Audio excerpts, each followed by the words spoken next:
Révélation cruciale, les Sahéliens doivent lire pour comprendre les enjeux du dernier complot au Burkina. Dans l'audio du complot de Bamouni, on peut entendre son interlocuteur dire ceci: « J'ai envoyé un message ce soir au grand frère pour lui dire si c'est sûr que c'est un homme fort parce que c'est une carrière que je suis en train de mettre en jeu, vous comprenez ce que je veux dire. » Et voilà, le recruteur principal du commando déstabilisateur ne savait même pas pour qui il travaillait, pour qui il mettait en jeu sa carrière. Il en serait ainsi pour tous les autres militaires cupides qui allaient participer à ce complot, dont le mode de recrutement des militaires laisse entrevoir une mafia à la recherche de mercenaires. Dans l'audio, Bamouni clarifiait le principe de recrutement en ces termes: qu'on est 4, qu'on est peu et ce peu peut activer beaucoup, c'est travailler avec les relais sûrs, c'est ça qui est le plus important, 4, 5, 6 qui peuvent activer à leur niveau et leurs éléments vont activer aussi à leur niveau pour créer la chaîne. En clair, c'était une nébuleuse sans âme, une cellule criminelle que les comploteurs étaient en train de former pour provoquer une insécurité totale dans les grandes villes et pour démoraliser les VDP dans les campagnes. Avec cette nébuleuse, l'objectif des comploteurs était de créer un chaos avec une violence inouïe afin de placer le Burkina sous tutelle des Nations Unies. Oui, c'est la dernière trouvaille des traîtres de la nation.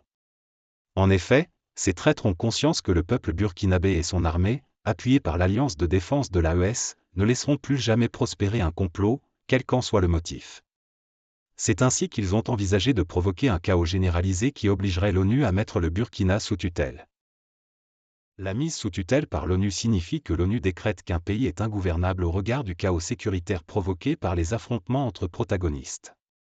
Par conséquent, elle lui impose un tuteur pour réorganiser la gouvernance politique.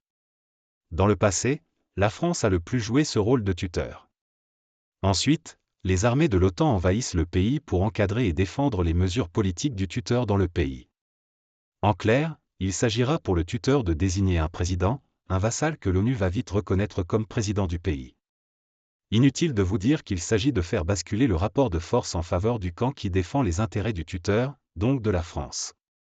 En 2010, pendant la crise post-électorale en Côte d'Ivoire, la résolution de l'ONU était une mise sous tutelle en miniature, autorisant les armées françaises et africaines à se mettre au service d'Alassane Ouattara contre Laurent Gbagbo. Dans le cas du Burkina, Djibril Bassolé, le fuyard, est en pleine campagne dans les organisations internationales pour être le président désigné par le tuteur, donc de la France, une fois que la mise sous tutelle du Burkina serait obtenue. Pour cela, les apatrides sont déterminés à provoquer le chaos, le bain de sang dans le pays. Dès lors que tous leurs plans de déstabilisation sont découverts, ils ont décidé de s'afficher ouvertement par une rébellion armée dont ils cherchent une occasion pour en faire l'annonce. Ils ont en mémoire l'échec cuisant du FDR, dont l'annonce avait été faite par Inoussa Ouedraogo depuis la Côte d'Ivoire. Cette rébellion en préparation a deux volets, le volet politique, qui regroupe tous les apatrides et exilés civils. Ce volet posera des prétextes comme le rétablissement de la démocratie, la libération des comploteurs emprisonnés, la liberté, la promotion des droits humains. Ces rebelles burkinabés en gestation espèrent bénéficier du soutien des personnes frustrées sous la gouvernance du capitaine Ibrahim Traoré. Dans leur short-list, ils indiquent qu'il est impérieux de susciter l'adhésion des syndicats, des partis politiques et des organisations de jeunesse et d'étudiants. Une liste d'organisations a même été établie, avec des projets d'activité et des projets de budget pour chacune d'elles. Je vous dévoilerai cette liste au moment opportun. Le deuxième volet de cette rébellion est la branche armée, qui est encadrée par les militaires déserteurs ayant trouvé refuge en Côte d'Ivoire. La stratégie de la branche armée est très avancée, puisqu'elle repose prioritairement sur les combattants terroristes, puis sur le recrutement de mercenaires à travers certains pays de la CEDEAO. Il s'agit donc de la reconversion des terroristes en rebelles, comme en 2012 au Mali. Selon eux, cette approche aura l'avantage de faire bouger les lignes aux Nations Unies en leur faveur, par la reconnaissance du mouvement rebelle burkinabé, puis d'obtenir le soutien logistique et des appuis multiformes de la part de certains pays. C'est dans cette perspective que les terroristes du Mali, honteusement appelés les rebelles maliens, ont reçu la couverture de l'Algérie. Récemment, les terroristes du Mali et du Niger, sous le couvert de rébellion, se sont concertés pour former une coalition de lutte contre les armées de l'AES. Très vite, les traîtres de la nation burkinabé ont affiché leur soutien à cette plateforme de terroristes en gestation, puisqu'eux-mêmes sont dans cette dynamique rebelle en vue de les rejoindre.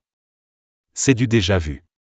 En 2017, Ansar Dine et Al-Qaïda ont fusionné pour former le GSIM à l'annonce du G5 Sahel. C'est le même scénario de rapprochement. Déjà, NAB, dans sa communication, commence à présenter le terroriste Jafar Diko comme un chef de guerre, et à désigner les Peuls comme étant ses combattants. L'objectif de NAB est d'appeler les Peuls à rejoindre le terroriste Jafar Diko, dont lui-même assure la communication depuis qu'il a été chassé de la présidence de la CENI. Inutile de vous dire que dans le plan de la rébellion armée qui se prépare, la branche politique a obtenu une alliance avec Jafar Diko et son mouvement terroriste en Sardine. Damiba, depuis son exil, est en pleine manœuvre pour déclencher cette violence sur le sol burkinabé.